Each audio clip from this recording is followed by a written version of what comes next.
नमस्कार मित्रांनो, मी आहे चंद्रकांत आणि माझ्यासोबत माझा मित्र आहे विक्रांत आणि आम्ही आलेलो आहे पँगॉंग लेक वरती। तुम्हाला हा जो मागे लेक दिसतोय माउंटन्स मध्ये तो आहे पँगॉंग लेक।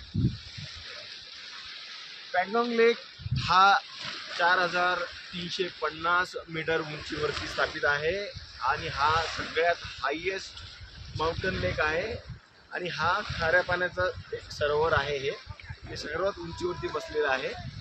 जवळपास या सरोवराचा स्ट्रेच आहे 160 किलोमीटर लांब। त्यातला 1/3 येतं इंडियामध्ये आणि 2/3 येतं चायनामध्ये।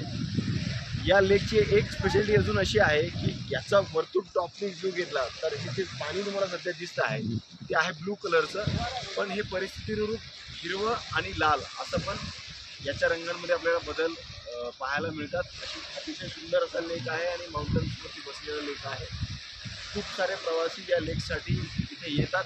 इथलं अजून एक प्रॉब्लेम म्हणावा किंवा इथली हे म्हणावे की इथे ऑक्सिजन लेवल फारच कमी आहे। आता तुम्ही बघू शकत असाल की बोलताना माझाही श्वास भरून येतो। रात्री आम्ही इथे मुक्कामी होतो तर ऑक्सिजन लेवल फार कमी होती, इथे झाडं पण नाही आहे, हवेतही ऑक्सिजन नाही आहे। ऑक्सिजनसाठी तुम्हाला पाण्याचा भरपूर इथे वापर करावा लागेल। जर कधी याल तर इथे पँगॉंग लेकच्या साईडला जर तुम्ही आला तर याचाही आनंद घ्या, पण सोबत तब्येतीची काळजी घ्या। तब्येतीची काळजी घेण्यासाठी फक्त तुम्हाला इथे पाणी प्यावं लागेल, कारण की तो एकमात्र सोर्स आहे ऑक्सिजनचा। नमस्कार, पुढच्या व्हिडिओमध्ये पुन्हा भेटूया।